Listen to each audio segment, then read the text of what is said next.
Thank you, Chair. I would like to take the opportunity to thank the President of the General Assembly for inviting me.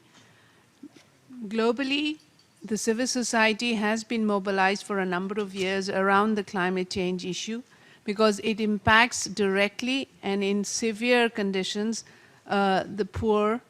And we would like to emphasize that the UN climate talks in Paris are an important moment, but it should recognize the crisis is inextricably linked to the inequality and poverty, as the Pope Francis so eloquently stressed in his recent statement. Climate change impacts on the grounds are reversing the development gains. And with all the good intentions and discussions around the INDC, there is a concern that it may not be able to limit the average temperature rise to 1.5 or 2 degrees, and therefore it will have serious implications for the LDCs and the SIDs. 2015 could be the year for transformation and new beginning. It is imperative to make the Paris conference that is a conference which reaffirms and signs off the goal of limiting carbon emissions and allow people to live with dignity.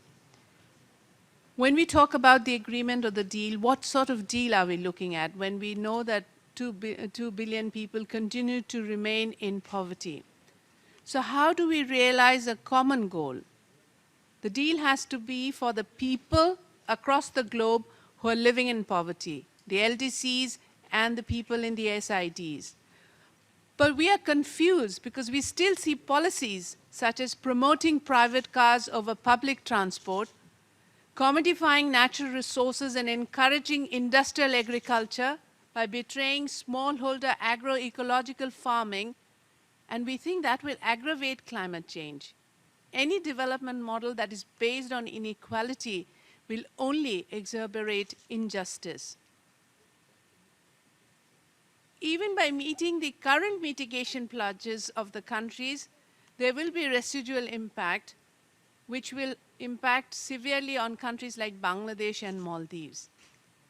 And some scientists have indicated that we have already entered into the loss and damage era, where the social cost of migration and economic cost of rehabilitation will be beyond our imagination and thus capacity.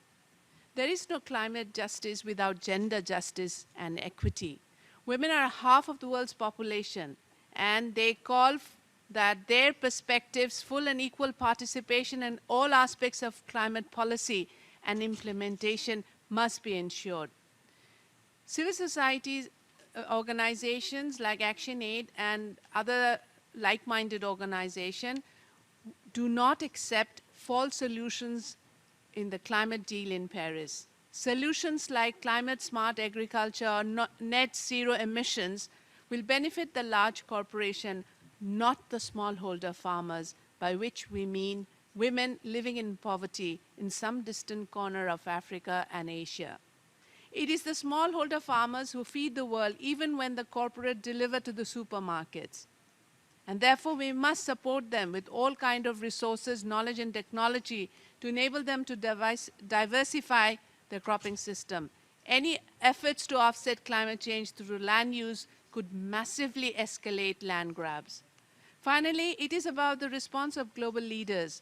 We call on the global leaders to remind them that the civil society organizations have developed the People's Test on Climate 2015, which is a test for governments, not individual leaders.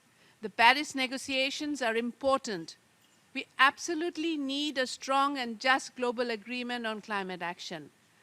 But we already know that on their own, they are not likely to be enough to fix the climate crisis. Our governments have to come up with a strong deal in Paris, but regardless of whether or not they succeed or fail, action and momentum are building up from below even as we speak. Where governments fall short because of unfair influences by elites, corporations, and vested interested people, people will hold them accountable. Paris is not the end of the road, but a beginning. The planet may survive because we have seen the planet survive the Ice Age, but we human beings may not be around. Thank you.